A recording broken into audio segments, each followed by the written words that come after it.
앞서 우리는 세 바퀴 버신 캐남의 온로드 모델의 메커니즘에 대해 살펴봤습니다. 그 영상을 보지 못하신 분이 있다면 꼭 앞의 영상을 보시고 이 영상을 즐겨주셨으면 합니다. 이번 영상은 캐남의 온로드 모델인 스파이더 F3 라인 중 2020년식 F3S를 꼼꼼하게 살펴보도록 하겠습니다.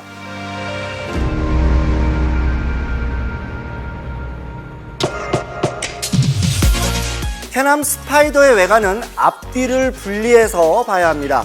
전면부는 흡사 스포츠카의 형상을 하고 있고 후면으로 갈수록 날렵한 레이싱 바이크의 모습입니다. 누군가는 스포츠카 앞부분과 레이싱 바이크 뒷부분을 잘라 붙여놓은 것 같다고 하더군요. 지금 보시고 있는 캐남 온로드 모델은 2020년식 스파이더 F3S 모델입니다. F3는 스포츠성이 강조된 라인이라고 설명드렸었죠.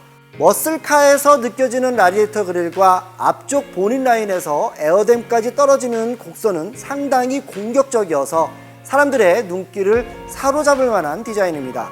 헤드라이트 위쪽에 윈드실드가 기본적으로 장착되어 있어 스포티한 디자인을 더해주고 있고 주행 중 맞바람을 막아주는 기능성까지 포함되어 있네요.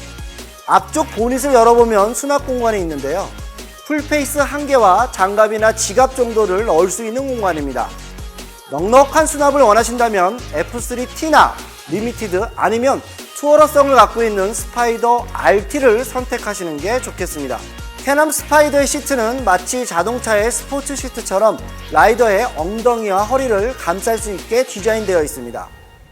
스파이더의 방향 전환 시 횡력에 의해 라이더가 좌우로 밀리는 것을 방지하기 위한 디자인이라고 생각되는데요. 주행할 때 그 역할을 제대로 하는지 살펴보도록 하겠습니다. 두툼하고 긴 발판은 라이더나 동승자가 주행 중 착지하거나 그립하기 좋게 길고 고무 마감으로 되어 있습니다. 오른쪽 풋배그에는 풋브레이크 페달이 장착되어 있고요. 스파이더의 핸들은 Y 형태로 라이더가 팔을 다 뻗지 않아도 편안하게 조향할 수 있게 포지셔닝 되어 있습니다. 핸들 왼쪽 하우징 아래 기어 시프트 버튼이 있고 하우징에는 파킹 버튼, 에코 및 스포츠 모드를 변경할 수 있는 버튼, 그리고 계기판을 컨트롤할 수 있는 버튼이 위치해 있습니다. 핸들 오른쪽에는 엔진 스탑 버튼과 비상등 스위치, 그리고 크루즈 컨트롤을 세팅할 수 있는 버튼이 자리하고 있습니다. 2020년식 계기판은 7.8인치 파노라마 LCD 디스플레이입니다. 중앙에는 디지털로 속도와 RPM 그리고 기아 단수를 표시해주고 있고 중앙 하단에 외부 온도, 시계 그리고 각종 블루투스 기기와의 연결 상태를 표시해주고 있습니다. 왼쪽에는 연료량과 연료량에 따른 주행 가능 거리 그리고 적상 거리를 표시해주고 있고요. 오른쪽에는 차량과 연결된 블루투스 기기의 정보를 나타내주고 있습니다. 캐남 스파이더의 시동을 걸기 위해선 우선 키온을 하고 세이프티 카드를 통해 주행 전 주의사항을 숙지해야 하는 과정이 필요합니다. 그리고 에코 버튼을 눌러 주의사항 숙지가 완료되었다는 신호를 줘야 시동을 걸 수 있습니다.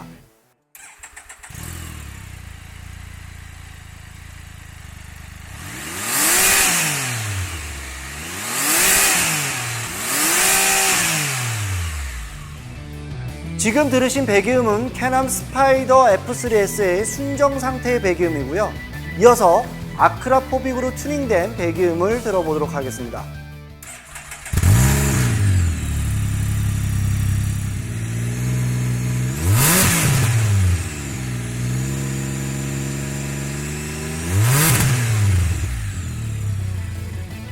확실히 배기음의 차이가 나죠? 좀 더 박진감 넘치는 배기음을 원하신다면 머플러 튜닝을 해야 할 것 같네요.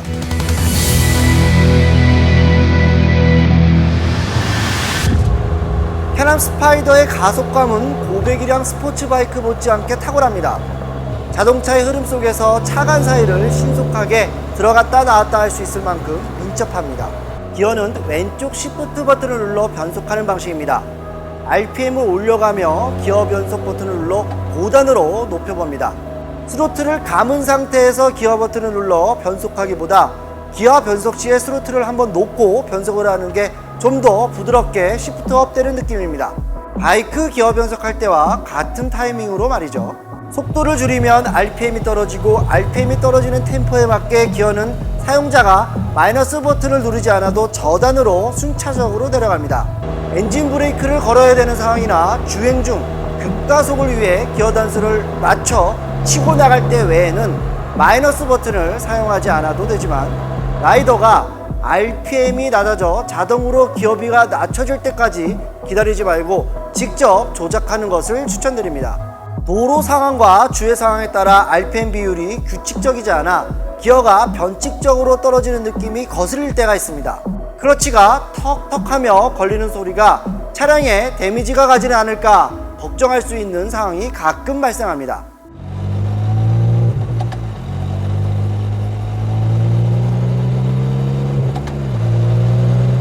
사용자가 직접 기어 조작을 할 때 주행이 좀 더 부드러워질 수 있고, 사용자가 원하는 퍼포먼스를 즐길 수 있기 때문에 버튼식 기어 조절이 익숙해진다면 직접 기어 변속을 하는 것을 추천드립니다. 세 바퀴라는 안정성 때문에 스파이더는 전도될 일이 없습니다. 슬립에 대한 걱정을 하지 않아도 된다는 것이죠. 이러한 심리적 안정감이 좀 더 박진감 넘치게 주행할 수 있겠지만 주의해야 할 게 있습니다. 핸들의 반응이 아주 예민하다는 것입니다. 공도의 상태는 서킷처럼 고르지가 않습니다. 포장 상태에 따라 노면의 상태가 균일하지 않죠. 그 균일하지 않은 노면을 모두 느낄 수 있을 정도로 스파이더 핸들은 예민합니다. 혹시 핸들을 놓거나 놓쳤을 때 큰 사고의 위험이 있을 수 있으니 핸들각을 라이더가 잘 유지해야 합니다. 주행을 하면서 라이더는 핸들로 계속 중심을 잡아줘야 하는 상황이 발생합니다. 나름 카트 느낌도 들고 신날 수 있지만 매번 그런 상황이 당황스럽습니다. 특히 도심에서는 말이죠. 그런데 스파이더 핸들이 그렇게 예민하게 반응할 수밖에 없는 이유가 있더군요. 자동차의 폭은 경차가 약 1600mm 정도, 대형차가 플러스 마이너스 약 1900mm 정도 되는데, 스파이더의 폭은 1497mm로 자동차의 폭보다 좁습니다.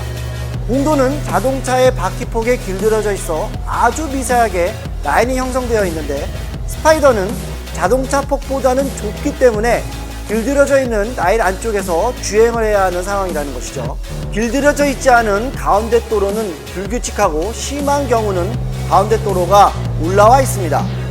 그렇기 때문에 스파이더 주행 시 안 그래도 예민한 핸들링에 공도 상황이 핸들링을 더 민감하게 한다는 것이죠.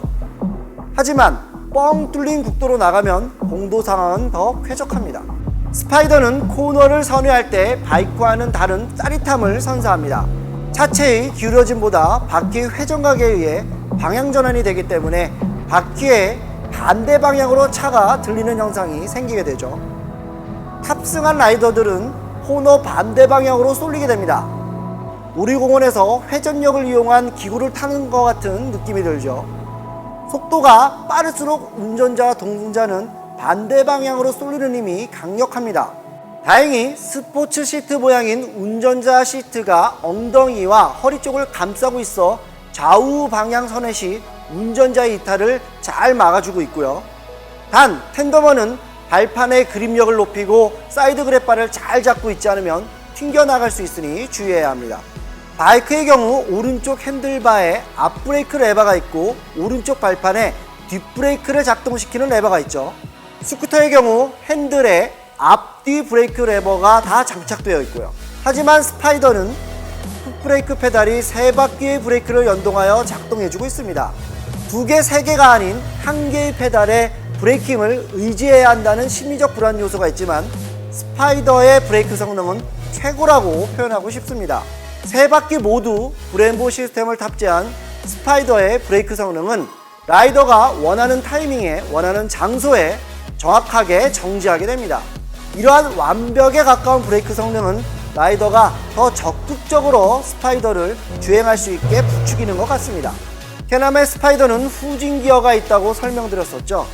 후진 기어를 넣는 방법은 풋브레이크를 밟은 상태에서 왼쪽 하우징 위에 있는 R 버튼을 엄지로 누르고 마이너스 기어 시프트 버튼을 검지로 눌러주면 계기판에 주황색 R 표시가 생기면서 후진 기어가 들어가게 됩니다. 캐남 스파이더는 원래의 미션에서 후진 기어를 넣어 방향 전환하는 방식이어서 좀 더 속도감 있게 후진해서 이동할 수 있습니다.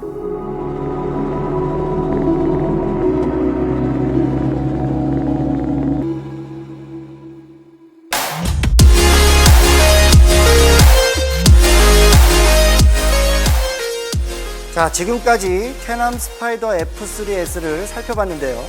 캐남 스파이더는 바이크와 다른 구조와 주행 원리를 갖고 있는 3바퀴 머신입니다. 당연히 자동차와도 차별성을 갖고 있죠. 많은 분들이 안전과 컨트롤 측면으로 접근하여 스파이더를 바이크의 대안으로 생각하는 분들이 많더군요. 하지만 캐남 스파이더는 바이크의 불안전한 요소를 보완하기 위해 생겨난 또 다른 바이크가 아닙니다. 전혀 다른 차원의 탈거리죠. 캐남 스파이더만의 메커니즘을 이해하고 주위의 시선을 한 몸에 받을 수 있는 이 완벽한 트라이크를 즐길 수 있는 분들이 많아지길 기대해 보겠습니다.